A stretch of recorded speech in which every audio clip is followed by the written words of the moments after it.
زینب کی بہن فاطمہ کے سر سے چادر یہ کہہ کر اتاری گئی کہ یہ رشتہ مجھے دے دو.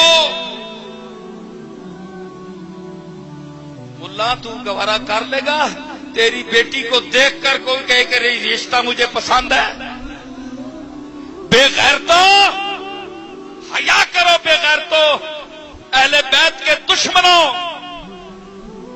حسن حسین سیدہ زہرا کے نور ہیں اور کملی والے کے منظور ہیں. یہ کیسی امت ہو کہ نانا کا ادب تو کرتے ہو، اولاد کو برا جانتے ہو. جو اولاد کو برا جانے باپ اس کو اچھا نہیں جانتا، نانا اس کو اچھا نہیں جانتا. آپ کے محلے میں آپ کے بچے کو کوئی تھپڑ مارے، آپ کے پاس بچہ روتا ہوا آئے تو آپ کس نظر سے اس آدمی کو دیکھیں گے؟ بولیے آپ، کس نے تم نے کیا کیا ہے؟ اور تم دل میں رکھو گے وہ بات کہ اس نے اس موقع پر میرے بیٹے کے ساتھ یہ سلوک کیا تھا. یاد رکھ، اگر تو نے حسن حسین کا اور کیا تو کر سکتا ہے؟ کون دیتا ہے؟ دینے کو منہ چاہیے. تو کیا کر سکتا ہے؟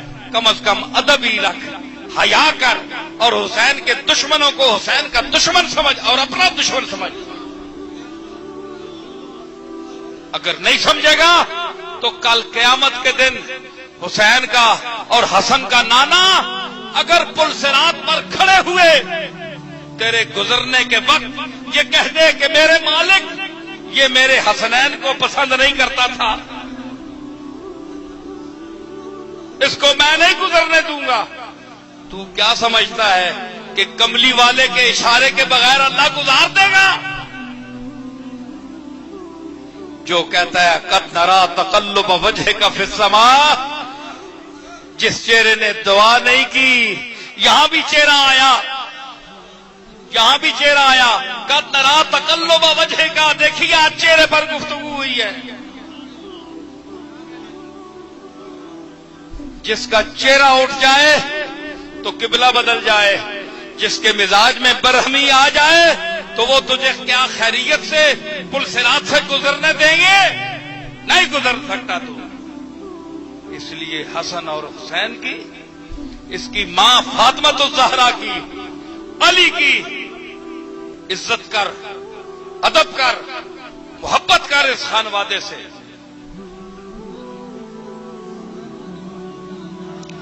خواہ میری یہ فراست ہے کہ نادانی ہے. میرا شعر مجھے یاد آ گیا، خواہ میری یہ فراست ہے کہ نادانی ہے، حب اولاد نبی شرط مسلمانی ہے.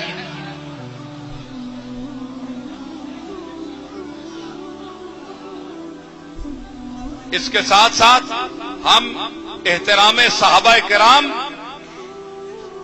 کرنے کے بھی مکلف ہیں. ہمیں حکم ہے کہ ہم صحابہ کا بھی احترام کریں، ان کے درجات کا بھی خیال رکھیں. تو حضرات میں یہ کہہ رہا تھا، اب میں گفتگو کو سمیٹ رہا ہوں.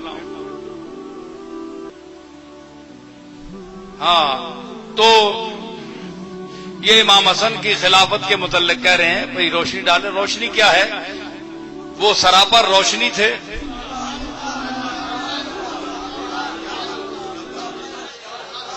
رکا آیا کہ روشنی ڈالیں. بھائی روشنی کیا ڈالیں؟ روشنی پر روشنی کیا ڈالیں؟ بڑی حماقت ہے آفتاب کو چراغ دکھائیں.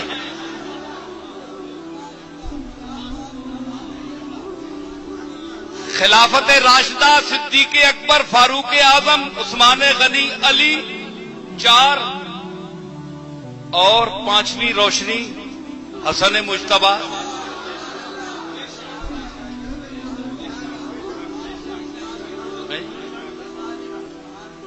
تو 6 مہینے آپ خلافت پر بیٹھے. جو 6 مہینے بقیہ تھے حضور نے فرمایا میرے بعد 30 سال ہوں گے جو میری خلافت کے ہوں گے، اس کے بعد امارت ہے، دنیا ہے. 6 مہینے پورے ہوئے تو حسن نے کہا نہیں، دنیا میں نہیں چاہیے. جن کو دنیا چاہیے وہ لے جائیں. ہم تو وارث اپنے نانا کے ہیں. جن کو دنیا ضرورت ہے وہ دنیا لے جائیں.